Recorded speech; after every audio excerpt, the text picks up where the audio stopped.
look what we're doing. We got the hood off of it. That's about as far as I gotten because I'm trying to figure out all the other stuff and where I left it, and I kind of had a real idea kind of where things were. A couple things a little different than what I remember, but not a big deal though, because I had the intake manifold off of this because I was going to do it a different way, blah blah blah blah blah. You know how that works. Well, then everything kind of got a little fucked up and disappeared, and you know, my gigantic kind of mid, you know, career crisis here kind of happened, if you want to call it that, and everything just kind of got set. So this has been sitting for a year. It's a gigantic, monstrous bunch of wiring all over the place, which isn't a huge deal because I know where everything goes. I mean, there's only so many places it goes on this because I've had it apart about 6 times. But what this is a 2.34 cylinder 8-plug head intake manifold, which is completely different than any of the 2-plug, or well, 4-plug heads. So there's 2 plugs in each one of these cylinders. This has 2 coils on it, so there's one on this side, one on the other side. It's like buried down inside in here. To get this to work, you pretty much have to have this wiring diagram, which I found on the internet a while ago, and I refound it because it was in here.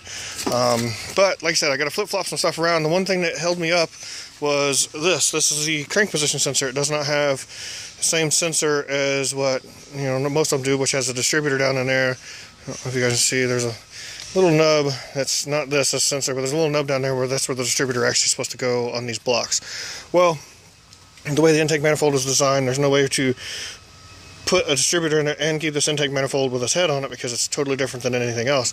Let me do a little pause here, I'll show you. Okay, so this is the intake manifold that's for basically this style of engine. There's a D port and a round port head on this, and this is the D port because see how it's like a D-shaped intake on here. Okay, at least that's the way I'm understanding it. But this is the intake manifold gasket for the 8-plug head. So this, in no shape or form, matches up to anything that's on here because everything is spaced out completely different than this head. Okay, so that intake manifold does not fit on here, and that was the attempt that I wanted to do originally when I was going to swap everything around. Well, it just didn't work. So that's partially uninstalled. There's a few things else. But like I said, this is what held me up is the crank position sensor. There's 4 wires on here, and I don't know what any of them do except for the blue wire. The blue wire is supposed to be the signal, but then I've got a gray wire. Looks like I think it's a black and orange, and then there's a red and green on here. But that's the problem.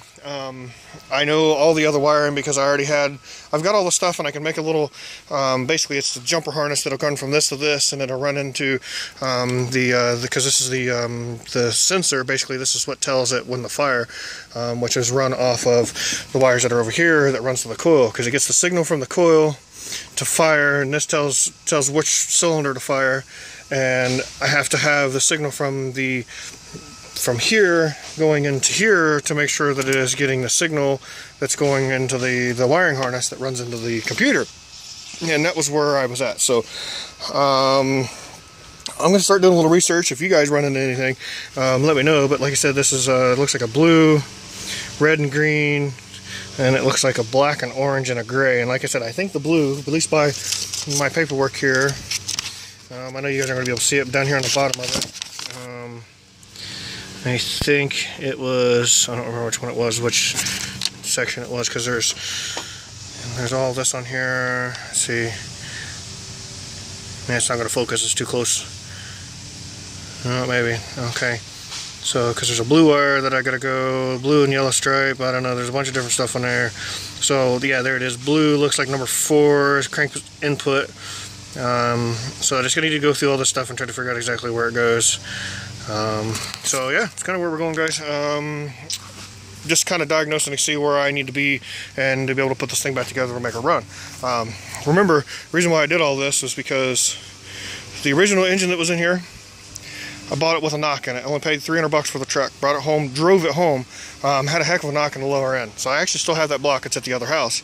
Well, then I put this engine in it, and it created a lower end knock for whatever reason. Now this one's in here, it's only got 75,000 miles on it, I just got to wire it. So that's where we're at, guys. Got any info, holler at me, and we will go from there. But there'll be some more videos for sure. So hit the thumbs up, guys. Until next time. Woo!